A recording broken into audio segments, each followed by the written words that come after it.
Assalamualaikum warahmatullahi wabarakatuh. We are from English Literature Class C.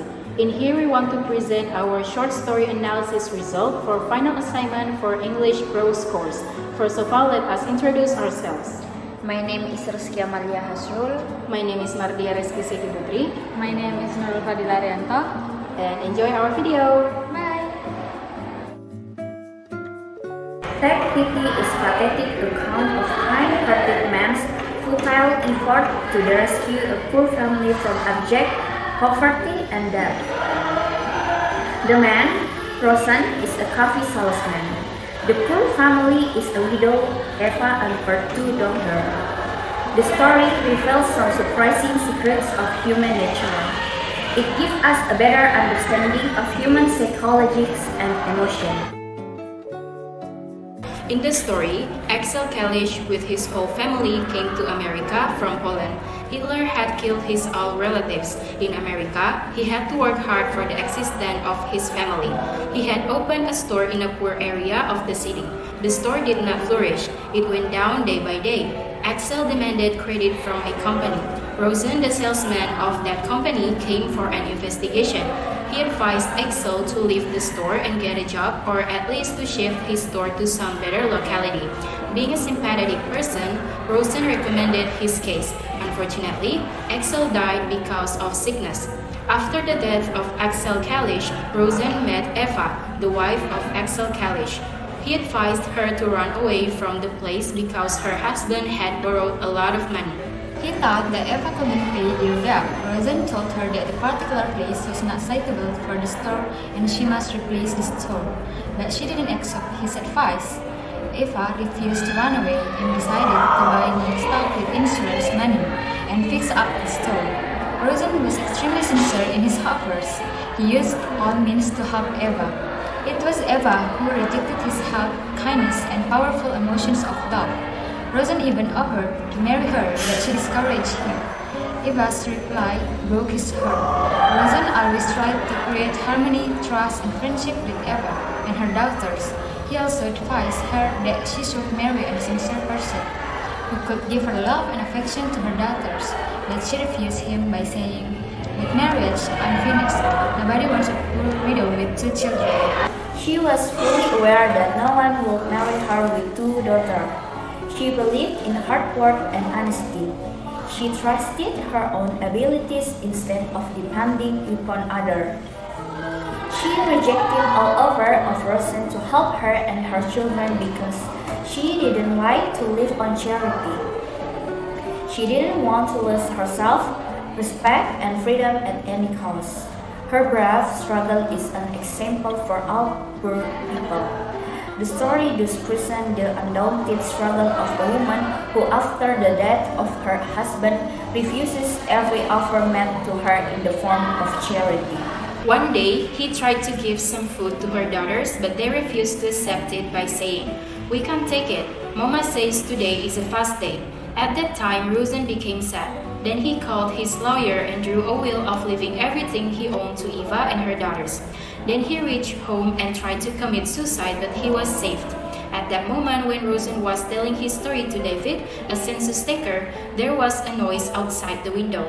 He saw Eva stood there with lifted arms and beseeching eyes. Maybe she was going to surrender, but it was too late to mend. Rosen cursed and abused her. He cried and said, "Go away from here. Go to your children." This was the last scene of the story. It is proof that Eva is right and Rosen does not have any true love for her. The climactic point occurs in the story after Rosen's attempt of suicide, when Eva comes to Rosen to know if his offer is still available. But Rosen out of fury rebukes her. Rosen's reaction appears completely unexpected. At this point, the story reaches its culmination and takes a turning point. Firstly, the main character undergo internal as well as external conflict due to adverse society and circumstance. Both hold opposing disposition. The main conflict occur in their manner of thought. They are facing social and economic problems simultaneously. The main conflicting point lies in Eva's obstinacy and Rosen's compassion and their culture also stand poles apart. The story is composed in 1930s with a tense environment in America. The setting is being revealed through narrator. The narrator gives detailed description of Eva's dingy shop and Rosen's gloomy house in the course of the story. The main characters in the story include Eva and Rosen. Rosen is protagonist and Eva is antagonist. Both the characters possess the marketing traits of nature. Both these characters are wrong as there appear change in their disposition in the story. Eva represents woman's desire to approve their abilities. She shows stubborn attitude toward life without using her faculty of reason. She suffers due to her choice of action. Rosen represents selfless and considerate sentiments toward suffering humanity. He tries to help a friend's family by using available resources, but his efforts prove futile. The minor character in the story are Davidos, a census taker who come to find out the reason of Rosen's attempt to commit suicide. There are Eva, daughter, and Vega, and Surreal, who are 5 and 3 years old. Axel, a Polish refugee, Nurul, 40, and Eva, husband. He worked a lot as grocer in America but suddenly died of heart attack. Other than Davidoff, none of them make physical appearance in the story. They are being introduced by the narrator. The limited omniscient narrator of the third-person omniscient point of view, the non-participating narrator who sees events throughout of a single character, is used in the whole story. In the story, the readers just see the events throughout Rosen's eye and know just his feelings and thoughts, not other characters. This story uses two types of imagery, which are funeral and death imagery. The story starts with Davidoff's visit to Rosen and description of a room. The room is described like a funeral home. The death imagery is connected with Axel's falling grocery store in the dead neighborhood. There is one symbolism which is rotten store, which is a symbolic of Eva, the same wife.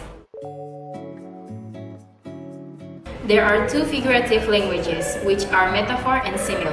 The metaphor, kiddo, this is a mistake. This place is a grave. The simile, he worked like a blind horse when he got to America. Malamud fills the story with ironies.